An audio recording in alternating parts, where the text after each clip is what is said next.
Lalata tayo ngayon ng ulam ulit na masarap. Yan.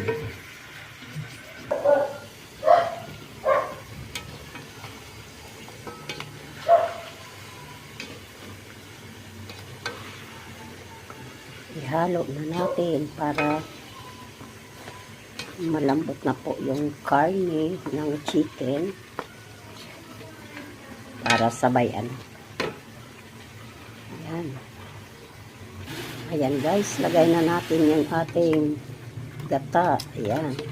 Nakaprosen yung nagata namin, kaya ganyan. Tapos papatuyo-tuyoin na lang natin yan. So, sakto na ang timpla niyan. Ilalagay na natin ang bell pepper at saka may siling green pang padagdag aroma.